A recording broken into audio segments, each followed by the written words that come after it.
We're now joined by Oscar Nnanna, a freshman defensive back from the UTRGV football team. Oscar, thanks for joining us. Of course, my pleasure. So for those who don't know, UTRGV is in the process of starting a football program. On August 30th, 2025, the Vaqueros will kick off for the first time ever, meaning this year you're here for a full practice year. Tell me, what is that like, having a year where you're just focused on getting better? I mean, it's one of the best things a freshman can do, having a full year just to develop, get your academics right, get a jump on that. And then also for me, I'm in a new position. Previously in high school I was a receiver, but now I've moved on to defense. And getting all the knowledge from not only Coach Mack, but Coach Coleman, it's been amazing. And I feel like this year will help me push myself among other freshmen in the country. That's interesting. So what is it like transitioning? What's that process been for you? I've played just a little bit in high school, but the main thing is I understand what receivers are doing. I focus a lot on the mental aspect of the game, and knowing what receivers think actually helps me a lot playing defensive back. And the only thing that I really have to get used to is just, minor techniques and getting used to doing things defensively. But all in all, it's been amazing being able to switch and learn from a new perspective. So what led you to UTRGV? Oh, man, so many great things. The community is amazing. I couldn't ask for more from the community. But also Coach Mack, previously he played at U of H and he was a cornerback.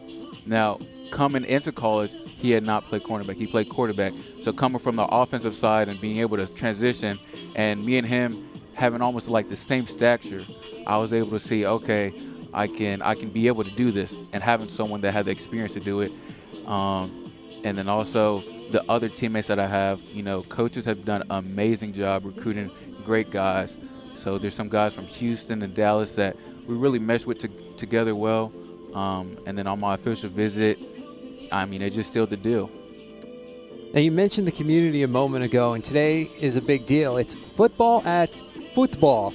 So a soccer doubleheader, the UTRGV football team out here mingling with the community. There were autographs. There was an official introduction as well for the entire team. And then just back it up, about a month, you had that open practice in front of 2,500 people. You've had a lot of people out here today. So just tell us what that experience has been like for you. Man, I would say the community pushes us so much more than we could ever ask. Having someone behind you and to push you means a lot more. You're not just doing it for yourself. You're not doing it for your last name. It means more. You're doing it for the 956. You're doing it for the Valley. And I couldn't be more appreciated to be chosen to have that responsibility. Now, right now, being part of that first ever program, you're practicing on brand new fields. You have a 100-yard turf field, a 100-yard grass field. And then every day when you're practicing, you get to see this 45,000 plus square foot facility, the Vaqueros Performance Center, being built. What is that like, seeing that every day? Oh my goodness, man. As it's being built, we're also building the team on the field. So, getting to see all that being built and seeing how beautiful it looks from the outside, I can't imagine what it's going to look like when it's done. Now, let's talk a little about you. Have you thought about a major yet, or know what you want to do with that? Yes, sir.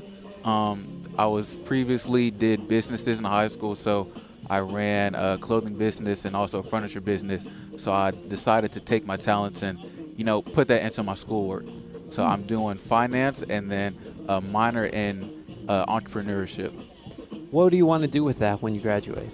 I want to be able to, go to businesses, scale them up, work with the team, kind of how football you work with the team to reach a common goal. I want to do that, but in the business world. So that's what I want to be able to use my degree for. Who is the biggest influence in your life? The biggest influence in my life would probably be my dad. My dad, he's a hard worker. He was a first-year immigrant, so he came from Nigeria. And seeing him start from the very bottom when he had nothing and grow up to do everything that he said he was going to do and more, and put me in the great position to where I can be successful was amazing. And I just want to top that and be better than my dad ever was. That's incredible. Oscar Nnanna, thanks for joining us. Thank you.